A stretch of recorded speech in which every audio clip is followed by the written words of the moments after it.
Xavier va nous parler de son expérience et de son ressenti en tant qu'homme homosexuel. Son parcours n'a pas été sans obstacles. Il a souvent été confronté à des préjugés et des discriminations, que ce soit dans la rue ou au travail. Xavier trouve du soutien et du réconfort au sein de la communauté LGBTQ+, où il a tissé des liens profonds et durables. Il aspire à un monde où chacun peut aimer librement, sans peur ni jugement. Son histoire est un message d'espoir et de résilience, inspirant ceux qui l'entourent à être authentiques et fiers de qui ils sont.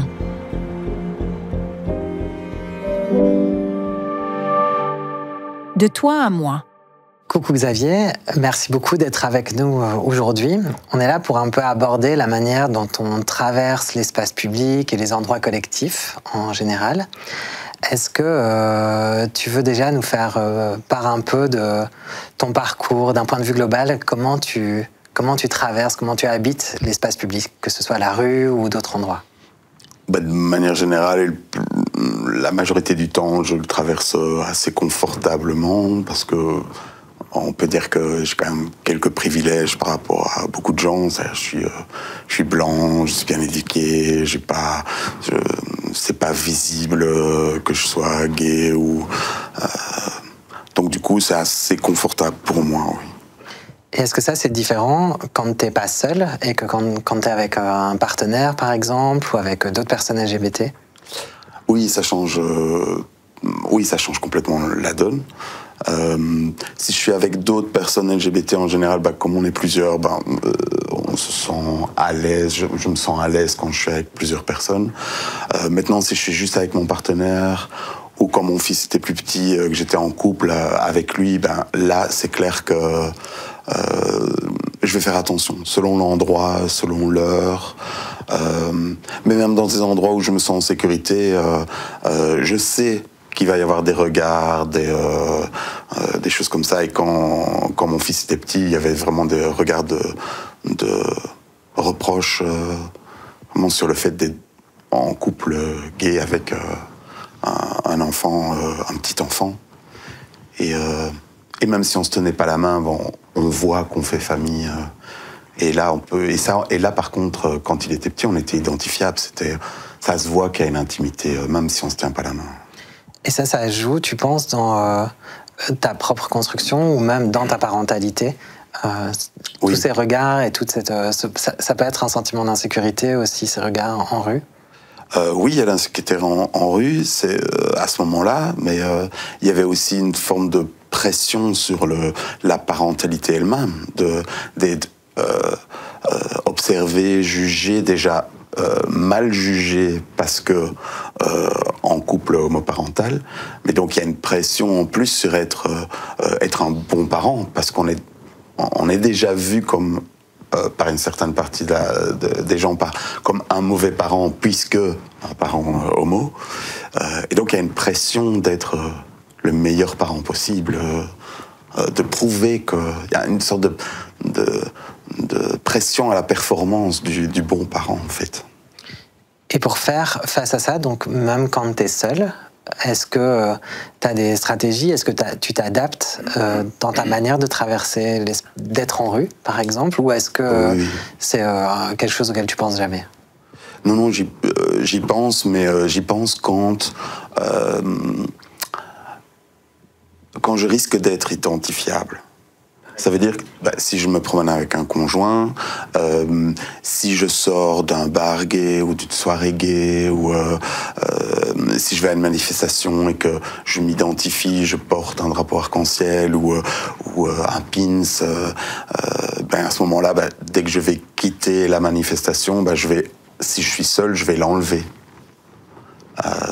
J'étais à une manifestation récemment, quand à un moment donné j'ai quitté le cortège, j'ai enlevé le drapeau arc-en-ciel que je portais en cap pour aller prendre le métro. Et je l'ai vite rangé dans mon sac pour être sûr qu'une fois avoir quitté les amis avec qui j'étais et où je me sentais en sécurité, je puisse pas être identifié. C'est ça. Donc c'est juste une précaution. Je me sens pas en insécurité, mais j'ai pas envie de courir le risque. Oui, c'est vraiment d'essayer de déjouer bien à l'avance tout risque de violence, d'insécurité, de regard, d'inconfort, en tout cas, pour que tu sois le plus à l'aise possible, en y ayant pensé beaucoup à l'avance. Est-ce que ça colle un peu avec l'histoire aussi des communautés gays? Parce qu'on a une histoire dans les communautés gays qui est intimement liée à l'espace public, dans la manière dont les communautés se sont construites. Oui. Bon, moi, je parle aussi de... j'ai passé la cinquantaine, donc je viens d'une génération aussi où être gay jeune, c'était pas évident du tout. Ça l'est toujours pas, mais c'était quand même autre chose. La pression sociale était différente, et donc il y a une construction... Enfin, maintenant, même s'il y a encore des problèmes, je veux dire, on sait que... on n'a pas de raison d'être homophobe, que c'est condamné par la loi, tout ça. À l'époque, non, les discours homophobes étaient vraiment complètement décomplexés, il n'y avait pas de loi, donc forcément, on se construisait dans le secret, dans le placard, en fait.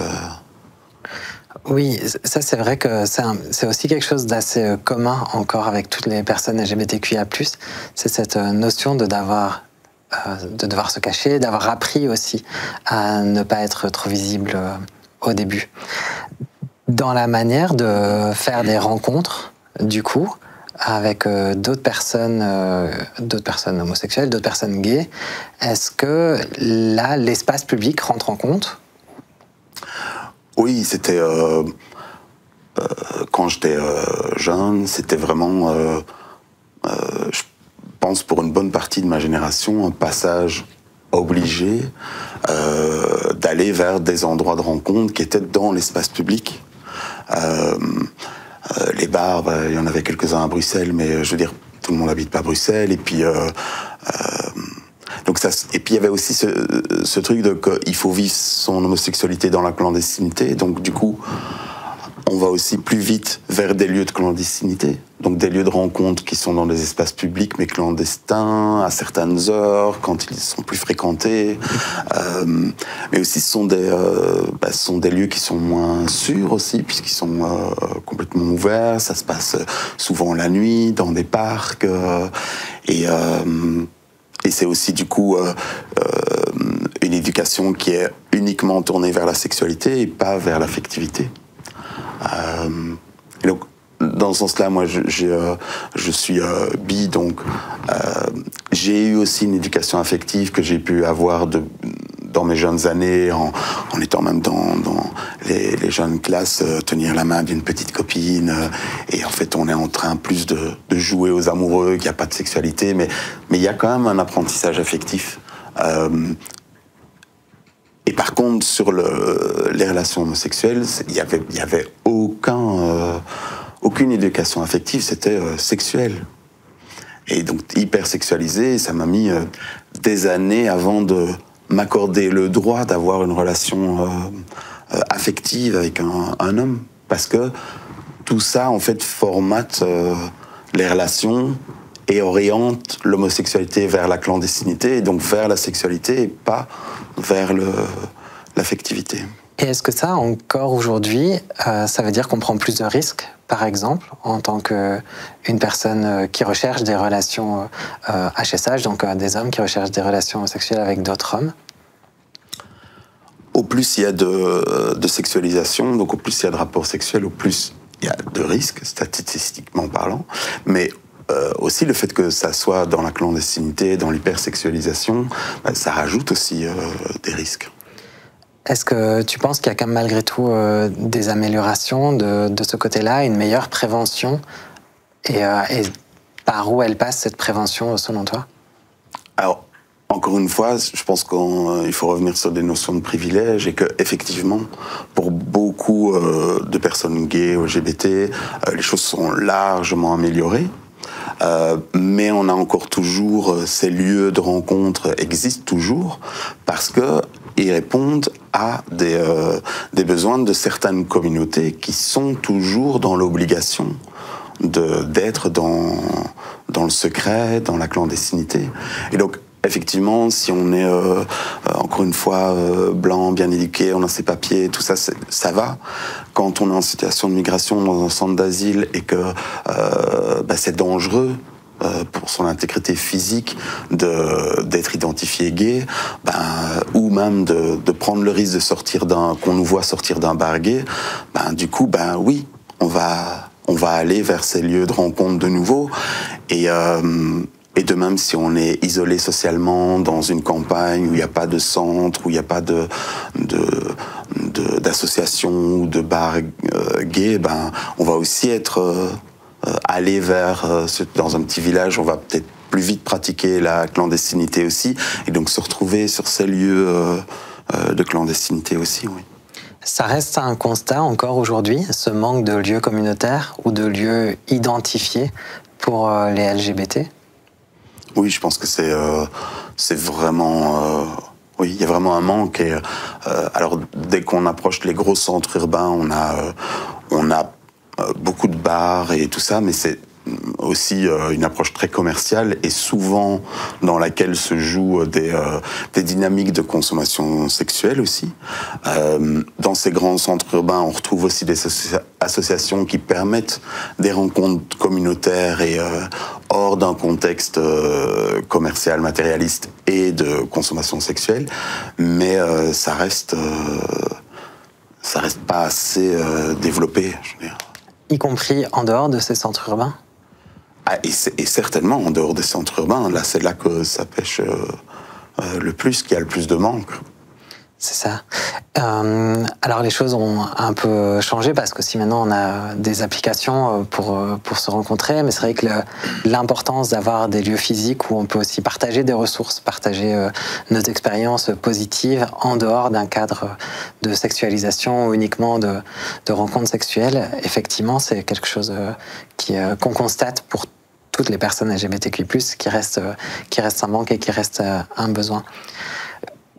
Quand on parle plutôt de notre expérience en rue par rapport au harcèlement, aux agressions potentielles, aux agressions qu'on subit, à l'insécurité qu'on peut avoir de la part d'autres personnes, qu'est-ce que tu penses de la mise en place de lieux refuges, des lieux qui seraient identifiés pour pouvoir se mettre en sécurité, pour pouvoir appeler à l'aide, avoir du soutien et en tout cas éviter que ce harcèlement continue? Je pense que c'est une bonne idée, mais malheureusement, c'est une bonne idée. On devrait ne pas en avoir besoin, mais je pense que ça peut être une bonne idée, oui. Y compris du coup pour un homme blanc de 50 ans qui pourrait encore avoir besoin de ce genre de refuge. J'en aurais sans doute moins besoin que d'autres membres de la communauté, mais ça me rassurerait certainement, ça me permettrait certainement d'être plus confortable dans l'espace public. Oui, et je ne peux pas m'enlever de la tête que je pourrais en avoir besoin. Oui, c'est ça. Est-ce que c'est quelque chose, vu la visibilité qui augmente sur les enjeux LGBTQI+, vu la mise en place de ces structures, est-ce que tu penses que malgré tout on va vers un mieux ou tu crains qu'il y ait encore une montée des violences ou une aggravation de la situation? Mon point de vue là-dessus, c'est qu'on avance sur les deux niveaux.